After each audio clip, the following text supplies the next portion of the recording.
Bismillahirrahmanirrahim. Assalamualaikum warahmatullahi wabarakatuh. Ibu Izul. In today's presentation, I would like to present about the language assessment that I have designed for the final project. I will also explain about the language item that I chose and also the rationale for the assessment. So the title for today's presentation is Early Reading Assessment for Young Learners. First of all, I would like to discuss a little bit about assessing reading skill. Reading is one of the most important skills that a child must have in order to acquire knowledge and information. Due to this reason, teachers and parents try to promote reading skill to young learners since a very young age. So for this, teacher needs to have sufficient knowledge not only about the teaching method, but also the knowledge about reading assessment. So the teacher will be able to measure the learner's ability based on the reading skill as well. So this assessment is designed for perceptive reading, which involves the recognition of alphabetic symbols, the letter sounds, the words and grapheme, and phoneme correspondences for young learners, according to Brown 2018. So, in other words, this assessment is designed for reading at an early stage. In assessing reading skill, it is important to take into account that the process or the product of reading cannot be observed. Thus, the assessment of reading is carried out by inference. The targeted participants for these assessments are young learners. The term very young learner is used to refer to children at the age between 4 until 6 years old. According to this one is according to PAP into 2020. And then for the rationale of the test, I would like to begin with um, several things that need to be considered as foundations before designing a test, according to Brown 2018. So there are some critical questions that need to be asked before designing a test. The first one is, what is the purpose of the test? And then, what are the objectives of the test? And how is the test going to be arranged based on the specification? And the fourth one will be, how are we going to score or grade or giving the feedback which is expected from the test. With that being said, the purpose of this test is to assess young learners' reading ability at the basic level at an early stage. And for that, the objectives of these tests are to find out young learners' ability in identifying the alphabet sounds, segmenting and blending sounds together, differentiating phonemes, including the beginning, the middle, and also the last sounds, and counting the words in simple sentences. So, based on these objectives, the test arrangement will look like this. There will be four parts of the test. The first one is the recognition of the alphabet sounds, the phoneme differences, oral segmentation and blending, and the last one will be words counting. In conducting the test, there will be three main activities. The activities are divided into three parts. The first one will be the pre-activity, while activity, and also the post activity.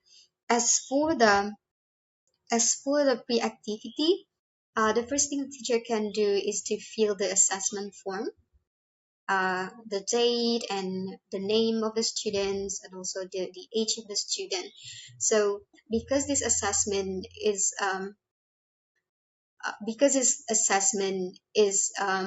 aimed at assessing young learners' reading ability. So teacher can also use this time to make conversations and simple like a simple interview with the young learners to make sure that they are comfortable enough. So the score that we are going to get from the test will reflect the real performance. Young learners might have some issues such as a bad day, or maybe they're not in a good mood, or maybe they're shy. So teacher can use this time at the beginning part of the assessment to make a conversation with them, ask about what they like, what their favorite food, for example, and their hobbies and some other things. And then after that, the teacher can move on to the activity, to the main activity or while activity. Number one is the recognition of the alphabet sounds. So for this part, one of the effective ways to help the learners to be able to read accurately in English is by giving them the instructions about the sounds, and this task is aimed at measuring that ability. So instead of asking them about the alphabet nouns, but which they are already familiar with, so the first part of this task is to identify their ability in recognizing the alphabet sounds. For so, by if they are phonologically aware of the alphabet sounds, it will help them to develop their reading skill. This, for example, here is a word bus. So for this word also has its individual sounds. The first one is b, and then the next one is a, and also s. I think it'll make sense for them. Why do we read it as bus, not bus in English? We read it as boots and bus. Why do we read it as bus in English? By know if they know and if they're aware with the sounds, and they can combine these three sounds together and segment and blend these three sounds together, it becomes buzz. So so here for the first part, teacher will ask the learner about the alphabet sounds. So for example, this one is letter A, but the sound for this is a. This one is b. This one is k, and so on and so forth until z sound. After this part, after the first part of this task, teacher can move on to the second part of the task, which is phoneme differences. As we all know that all of the alphabet in English has its individual sounds. So this time for the next part of the task, teacher says all the words, and then this time the student has to identify one of the three words that have different beginning, different middle sound, and different last sounds. For the students who are aware with the sounds in English, it will be easy for them to answer these questions. For example, is the beginning sounds. So before getting to know their ability in differentiating this phoneme, beginning, the middle, and the last sounds in English, teacher can give them the example first. They will know how to do this test. For example, here there are three words. Two of the words have the same first sound, but there is an odd one. For example, leap has L as the beginning sound. P has pig. It is P. Lead is L or L sound. So here we have L, P, and L. And if they are aware of the sounds, I will be able to answer that P is the odd one. And we can continue this activity after the beginning sound. We can give the example as well for the middle sound. Here we is the middle sound for bug. Here also is the beginning sound, the middle sound for mug, but here it's O as the middle sound for love. So one of these three words have um, one of the three words here, it has different middle sound. And then after the middle sound, teacher can ask them about the last sounds of the words. Set here is t as the last sound. Cat is t, but the last one here is lap. which has p as the ending sound or the last sound. And teacher can ask this um, to as the standard, so the teacher can compare between the students respond and the correct response for this part of the test. The correct answer has been underlined, so teacher can refer to this in order to make sure that there is consistency of the measurement of the test. And after the phoneme differences, the next part of the test will be oral segmentation and blending. Segmentation and blending um, really helps young learners to read the words correctly in English. So in this part of the test, teacher says the following words, and then the student segments the word into its individual sound. So we know that all of the words in English actually has its individual sounds if we break it down into the sounds. For example, here the first word is mop. So the teacher say the word mop. How do we segment word mop? It means we have to say each of the sound of the word. Is the first one. Or pa. So here the correct response is already provided as the guideline for the teacher to compare between the student's response and also the correct response. Not only for the not only for this consonant vowel consonant, but some of the questions here, some of the words here are also long vowel sounds here, not only the short vowel but also long vowel sounds in CC, VC, and also CVCC words. Okay, not only three sounds here, such as mop and cup, but also some words here also have more than three sounds, such as crabs, k, ab, and s. There are five sounds there in that word. And another one here, we also have snake, for example, s, n, a, k. So if the student gives the teacher the correct answer, the teacher can also tick here if the answer is correct. And the next one is the blending part. So in this part of the test, teacher also says the following words. The student blends the sounds to make a word. So blending is the opposite of segmenting. So in segmenting, we segment all the individual sounds together, while in blending, we blend them together to make a word. So teacher mentioned these three sounds, such as s, n, and then ask the students for the correct response. It should be sun for the correct answer, for example. And another word such as fish, sh. So they can answer fish if they are aware of the sounds in English. And then the last part of the test will be the words counting. So in this part of the test, teacher reads the sentences aloud. The student counts the number of the words in each sentence.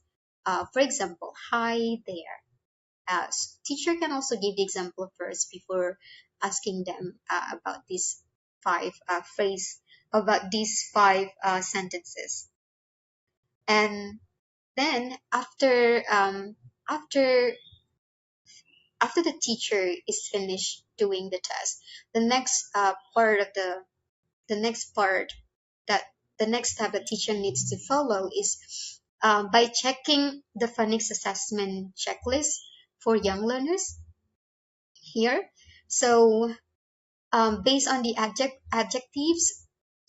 based on the objectives of the test, there are some part of the test to identify the alphabet sounds, to differentiate the words with different beginning, middle, and last sounds, and then the oral segmentation part, the oral blending, and the words counting. And so the teacher can refer to this and rate them based on the scale from 1 to 3, 4, and 5. For example, for number 1, correctly identifies the alphabet sound. So if the student can identify, if the student doesn't give the answer or still hesitate to answer. So if the students cannot answer the questions, it means that the teacher has to put a tick here on scale 1. But if the student can do it with teacher's assistance, it means on scale 2. And if the students can do it independently without teacher's assistance, occasionally, teacher can put it on scale 3. And 4 is for the student who is usually able to identify the alphabet sounds, while for scale number 5 is the students who always or consistently identify the alphabet sounds correctly, and it goes on until number 5. And for number 6 here is an additional checklist, because I think it is also important to see whether the student is confident enough when they are speaking or doing conversation with the teacher, for example. So can speak confidently and engage in conversations is also included here as the assessment checklist for young learners. And for the next part of the presentation, I would like to discuss about the language assessment principles. The design of the test is actually based on the language assessment principles. According to Bahman and Palmer in 1996, there are several qualities of good assessment. So um, with that being said, that good assessment will have these qualities. The first one is reliability principle. So these several qualities of assessment is used as consideration in designing this test. So the first one is reliability. For the right reliability principle, so this test is, in my opinion, this test is reliable in the sense that the correct answer or the correct response is provided there to ensure the consistency of the measurement. So um, even though another teacher will do the assessment, for example, by having that standard, so we can see the consistency of the test of the yeah the consistency of the test. We can see whether um, the the student gives a correct response or not. And then um, does the inferences from this, the teacher can justify and can evaluate the score of the test. Does the inferences can be made based on the score, and it enables the teacher to justify the result of the test. With that being said, I think it also indicates the validity of the test at the same time. And number 3, for authenticity reason, the words that are chosen for this assessment are, in my opinion, are the words that young learners are likely to recognize, such as slide, crabs, snake, flag, sun, cup, and also mop. So this has been done due to the authenticity reason. One of the principle that needs to be considered as well for designing an assessment is to see whether the material is related to the test takers or not. So for that reason, I think this assessment has fulfilled the authenticity principle as well. Um, Most of the parts of the test of these tests is conducted orally, and for that reason, students' involvement is really vital in this test. And um, one of another one of the principles of the language assessment is also interactiveness. So in this test, we cannot justify the score if the student doesn't give the response for the test. So interactiveness is also really important here. As for the impact of the test, I think the test taker or the young learner will this task will have an impact for the young learners, because they have the experience on taking the test. While for the feedback, for the score, or after the teacher has got the result of the test, justify the result and then give the feedback to the parents. Maybe the young learners would not directly understand the result of the test, but I think this information will be beneficial for the parents as well, to see whether uh, their son or their daughter's skill at reading is sufficient for them or not. So I think some decisions can be made as well based on the score of the result uh, of the test. And the last one is practicality. So um, we know that the kids, the young learners especially, they have some characteristics that distinguish them from the adult learners. So they tend to have low attention span, and then they lose interest easily. So this test is designed orally for 30 to 45 minutes to ensure that they will be able to finish the test for the time that has been provided. So I think I I use the language assessment principles in designing the test, and based on my understanding, those are the ways that I can apply to design a test for the reading skill that I choose for young learners today. And I think that this test has fulfilled the language assessment principles. So I think that's all, Ibu, what I can deliver today about the final project. Thank you so much for your attention. Assalamualaikum warahmatullahi wabarakatuh. Have a good day.